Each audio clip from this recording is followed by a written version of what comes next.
Hi, this is Bill Palm. I'm videotaping from Northwest Oregon, United States of America, raw. So what I want to do for you today is what I call a full-fledged, complete, thorough demonstration. We'll start it today with this clip. There will be a series of video clips because I'm limited to 10 or 15 minutes per video on YouTube. Eventually I hope to be able to post these things on my WordPress blog, but I'm not quite there yet. So it's going to be kind of an amateurish production because I'm learning how to do it with my little Canon camera and my granddaughter helping me videotape. Say hi, Alex, nice and loud. Hi. There you go. Okay, so I'm going to start this demonstration. It's going to be a seascape. Did I tell them what I called it? No. The title of this seascape I call Seagulls and Surf at Sunset Bay, Oregon. And that's the name of the place, the Sunset Bay. I'm going to start right away with, come down here, wetting my paper so it can be soaking in while I'm talking about other things. Because I want it soaked in a little bit first so I can get a nice soft sky. Okay, we got some water on there, and that will have plenty of time for it to soak in. Nice clean water. You'll notice here that I taped my seagull. What I did was I drew it and I put masking tape on top. I very carefully, with a very sharp razor, cut around the outer outline of this bird and then smoothed down my masking tape nice and hard. I also, before I put the masking tape on, put it on my shirt, the masking tape, so I could take some of the stickiness off of it, pulled it off the shirt, put it on here, cut it, and then smoothed it down. This way I can feel free to go right across them with my sky streaks or whatever, and not mess up the pure whiteness that I want to have with that seagull. Let me put a little more water on here and then I'll talk to you a couple seconds, and then we'll get going with the sky. Using a thin, flat brush available from Daniel Smith, Series 23-4. Okay, now, a couple weeks ago, come up here please, see me? There you go. I was in Southwest Oregon with visiting friends. I did this color sketch on the beach, on site, very quickly. It took about half hour, 35 minutes to get this done. This is pen and ink, waterproof ink, Noodler's ink is what I used, and simple watercolor palette, the same one I'm going to use today. Then when I got home, I decided that I wanted to make it into a larger painting, and I thought it was probably a good idea to do a value study to make sure I got my values just the way I wanted them. Ordinarily, I do this in the reverse order of what I just said. I would do this first in planning a painting, maybe even on site, in black and white or grays. This is done with Tombow gray markers called brush pens, a brush on one end and a sharp marker on the other end to get the values right. You notice in this one I didn't have a bird, but in looking at this I decided we needed to have a center of interest, so I put in a seagull right here for my center of interest. I have also done some preliminary work on color, deciding which colors I'm going to use. These are the colors that I worked with. I decided on sap green as a basic green with mixtures of Joe's yellow and phthalo blue and ultramarine blue and Joe's yellow and touches of permanent alizarin crimson when I get up to do the pines, which will be along the top.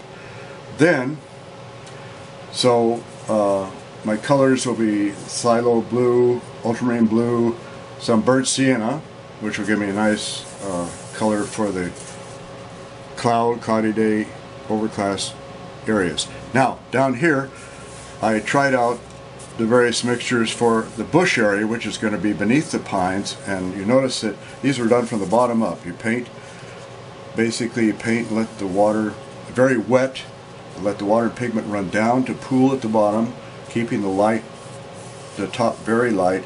Then when that's super dry, you come in and cut along the top with other color, keeping its light top light but darker at the bottom. Dark light, dark light. You see how pretty that is. It would have been better if I'd remembered to soften a few edges here and there so that it is not one hard outline, but it varies with lost and found edges, what we call lost and found edges. So that's my color work. I had a preliminary color study on the beach on site. I did a supplementary value sketch at home, and I also checked out various colors. Okay, thanks. My granddaughter's telling me how many minutes I have left here. So, looking at the sky area, come down here now. Thank you. Here we go. We're going to get a little more water in there because it's very dry here in Oregon at this time of the year. Most of the time it's very wet, but it's dry and hot. So I'm going to put a little more water in there to make sure we don't get hard edges where we don't want them. I want to keep the sky very soft because there's going to be some areas with detail, very busy we call it, and so I want some soft, simple, smooth areas that'll be like restful for my viewers, the people that look at this painting, their eyes, so they can just relax and enjoy the softness and then enjoy the details, but not have details everywhere. So this is going to be one of the soft areas.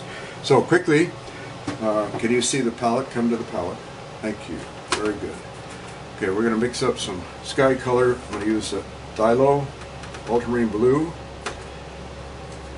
here, and then come into the burnt sienna right here. These are Cheap Joe's American Journey watercolors, which I like quite a lot because obviously they melt, soften very quickly. And I want this to be very dark, so I'm going to come over here and make sure I have some light areas like this. Also, when I start, I'm going to come into pure burnt sienna, come over here. You see that? Can you see this over here? Yeah. Good. I want this very light, maybe with a touch of blue. Yeah, better. Okay. I want a little warmth in the sky, so I'm going to come across. Now come down here to the paper. Wake up. Atta girl. Thank you. Put a little bit of brown in there to get me a little warmth in what's going to be a rather cool sky. Let it come right across the bird and the whole area there. Okay, good. Done with this brush. This is a 1-inch flat, synthetic. I like synthetics when I use flats. To me, they have a little firmer substance to them than Kolinsky Sable. This is another synthetic flat, and here is my sky color. Thank you. Okay, so here we go. I'm going to come, can you see what I'm doing here? Okay, follow me. We come across the sky. Get a little bit of there.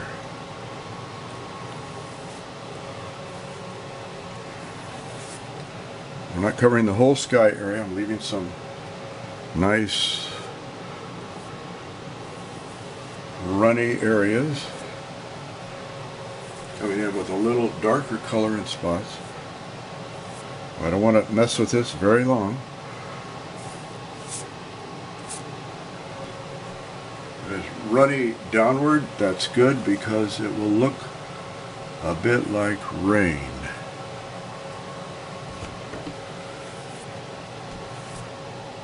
There, I'm running it into the area where the pines will be so we have a nice consistent flow of color across it. Okay, there we go. There's our sky.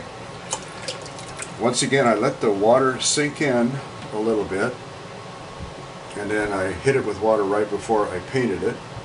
See, I got a little down here where I don't really want it necessarily at this point, so I'll get rid of that with the paper towel. And you can see where it's kind of leaking down a little bit. That was what I was hoping for because it gives a kind of a suggestion of rain. Alright, once again, American Journey watercolors. I'm going to be using permanent alizarin crimson, which is right here, perhaps a little hard to see. Right here. Maybe I'll use Pyro, P-Y-R-R-O-L-E red, Joe's yellow, sap green, phthalo blue, ultramarine blue, maybe a little purple at times if I need